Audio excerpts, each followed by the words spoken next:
In this next section of the book, it begins with Harry letting us know that he was done with his prep school days and had now joined Prince William at Eton. In his own words, he says, "Once or twice I'd confessed to a teacher or fellow student that I wasn't merely in the wrong class, but in the wrong location. I was in way over my head." He talks about how completely overmatched he felt by the curriculum at Eton, and he confessed that he struggled. My question is, where was his father in his struggle? How could he not have known that his son was struggling so much? How could he not have found ways to help him? I am guessing that the royal family style of parenting at a distance did not help, and he was probably too busy chasing after Camilla to notice the struggles of his younger son.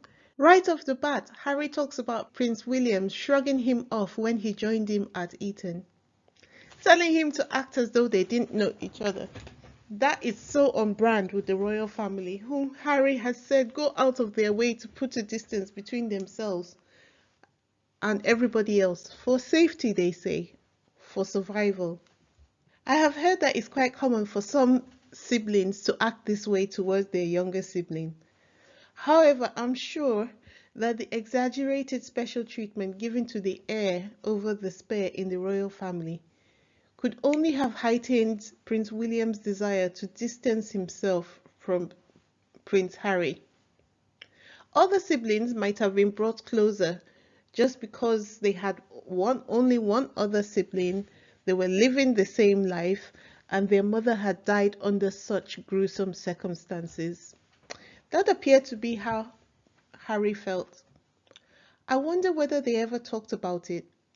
But guys tend to be quite emotionally constipated and don't often discuss how they feel about things, so I wouldn't be surprised if they never discussed it. Prince Harry seemed to have taken it quite personally, and indeed he did say in the 60-minute interview that he had with Anderson Cooper, "Yeah, and at the time it hurt. I couldn't make sense of it. I was like, what do you mean? We're now at the same school," Harry said. "Like, I haven't seen you for ages. Now we get to hang out together." And then Prince William said, he's like, no, when we're at school, we don't know each other. And I took that personally. Oh, Harry. Next, Harry talks us through some of the very funny mishaps that took place when he was at Eton. At the time when he agreed to go along with a disastrous plan to cut his hair. I was so touched that Harry said he only went along with the stupid plan because he wanted to be popular. That is such a common trait of people who are emotionally starved, like people pleasing. It's also a common trait for any teenager who would often succumb to peer pressure. I mean, in his own words, Harry says, "Someone suggested that my hair was a complete disaster, like grass on the moors. But I wanted to go along. I wanted to be a top bloke, a funny bloke," which some would say is a coping mechanism for all that was going on in his life. There are no photographs of what Harry looked like after this disastrous haircut, and so I took the liberty of producing a picture of what I thought he would have looked like. Enjoy! It was bad enough that everyone at school was laughing at his mishap. Somehow the media got a hold of the story, and the story was blasted all over the tabloids, magnifying teenage Harry's distress a millionfold. I must say I was quite surprised to find out his father's office stood up for him at the time. The fact that Prince Charles had attempted to stand up for Prince Harry was a surprise. But what was even more surprising was what I found when I looked into the story. Guess who was the editor of the newspaper that carried the story at the time? The one, the only Piers Morgan. If you look at the part of the story circled in red on the screen, you will find that it says Mirror editor Piers Morgan defended his paper and said he was very surprised to learn that the St. James's Palace press office was raising concerns about the story. Piers Morgan!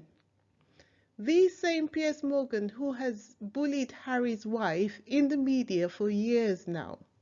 The same Piers Morgan has been tormenting Prince Harry since he was a teenager. That is over 20 years of relentless trolling. Next, we're introduced to the widely used moniker when the media referred to Prince Harry. Prince Harry, the naughty one. Between the time when Prince Charles attempted to protect Prince Harry from the media to this period when Prince Harry came to be known as the naughty one, something changed. Meanwhile, Prince Harry had to suffer with this label that had been put on him. In his own words, he says, "I didn't want to be naughty. I wanted to be noble. I wanted to be good. Work hard, grow up, and do something meaningful with my days." If you were the goody two-shoes in your family, you would not be able to relate to how this feels. But if you were mistake prone, say because you didn't have motherly guidance, and your father was busy dreaming of being someone's tampon, you become mistake prone even when you're trying very hard not to be. You don't need to be a psychology major to figure out why that is. You can't be what you're not taught. Our brains are computers. They guide us to think and behave in the way we have either been trained or we train ourselves to be. Yes, Prince Harry was being clothed, educated, and fed, but no one was nurturing him, teaching him how to be a successful human after the passing of Princess Diana. This point becomes abundantly clear in this slide, which I titled Prince Harry versus Shakespeare. Classic literature was one of his father's passions. In his book, Prince Harry references Shakespeare, and in his usual humorous fashion, he tells us why Shakespeare was not an option for him. I opened Hamlet. Lonely prince, obsessed with dead parent, watches remaining parent fall in love with dead parent usurper. No thanks. I mean, it just seems like his father was keen to educate him, but wasn't really much concerned with the person within, or he just didn't know how to connect with the person within Prince Harry, and didn't really seem to have tried very hard to do that. Next, Prince Harry tells us about the safari in Africa his father sent himself and William on. Harry loved it there. He talks about how distance dissolved in the way the parties in the camp related to each other. The warm smiles, the easy and open way people communicated with each other, the laughter, the animals. In contrast, William's rule about pretending that they didn't know each other was the carryover even when they were out of school.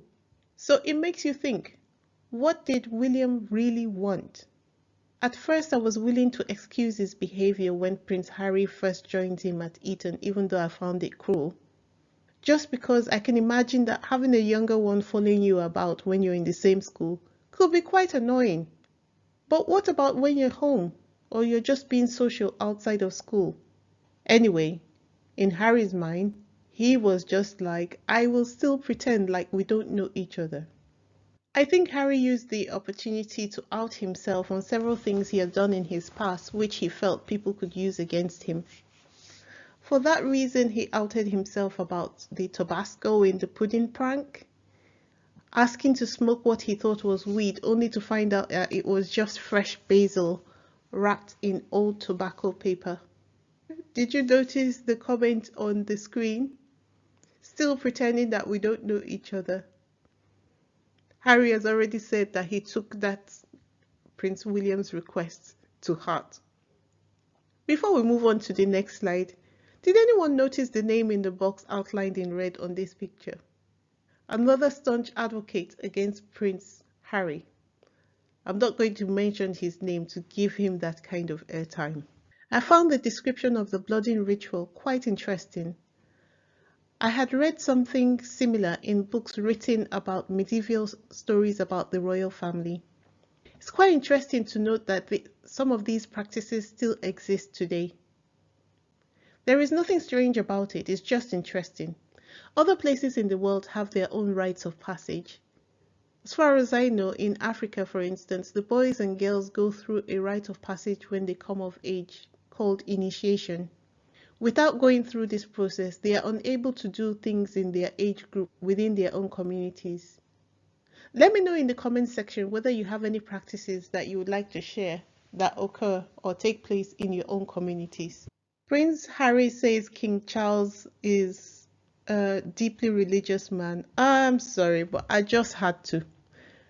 Can you see the photograph where it says Prince Charles and Camilla plotted to smear Diana to win public's love?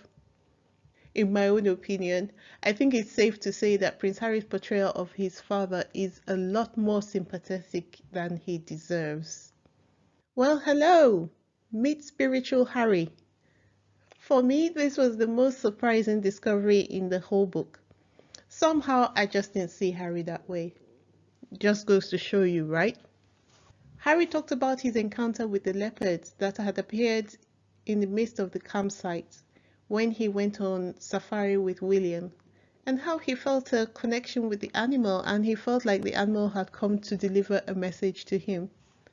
In a later chapter, he talked about his encounter with a fox, although he later blamed the spliff he was smoking for what looked like a hallucination.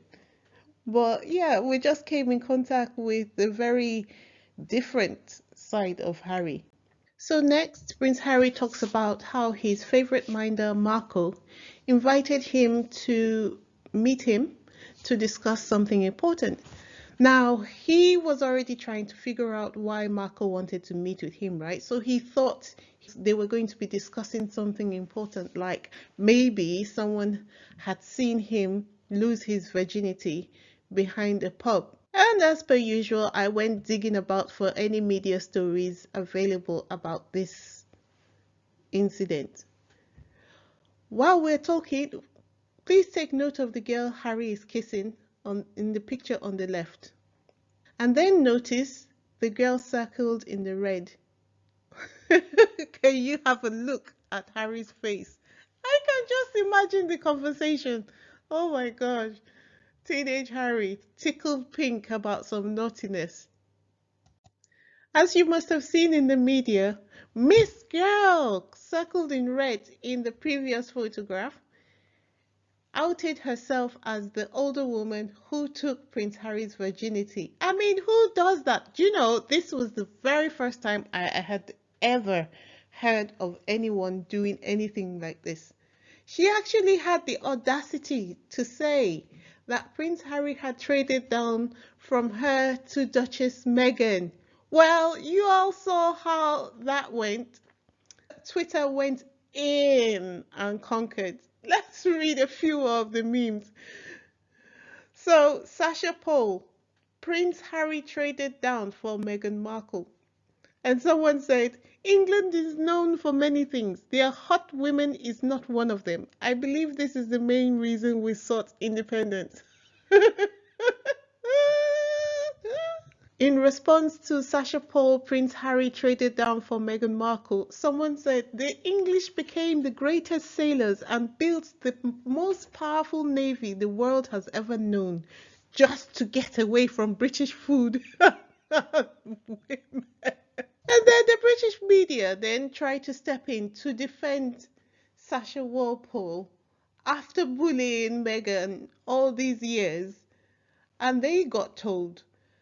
Someone called Benjamin Butterworth tried to say uncomfortable to see so many people mocking Sasha Walpole, the woman who took Prince Harry's virginity for her looks and size. She didn't say a bad word about Harry or Meghan. She just wanted to take control over her own story after being outed. Whatever happened to be kind? Be kind? Be kind? Someone said, white man who often abuses Meghan calls for kindness to a white woman who has taken a dig at Meghan. Sounds about white. I said, I had to call myself to order and say, that's all, folks. But it was really, really hard to stop. It turned out that what Marco really wanted to discuss with Harry was a story that was threatening to break. In Harry's own words, he says, it seemed that the editor of Britain's biggest tabloid had recently phoned my father's office to say she had uncovered evidence of my doing drugs at different locations, including Club H. Can we just get a gander at how he describes the editor? Loathsome toad, I gathered. Everyone who knew her was in full agreement that she was an infected pustule on the arse of humanity, plus a shit excuse for a journalist. All right, Harry, tell us how you really feel.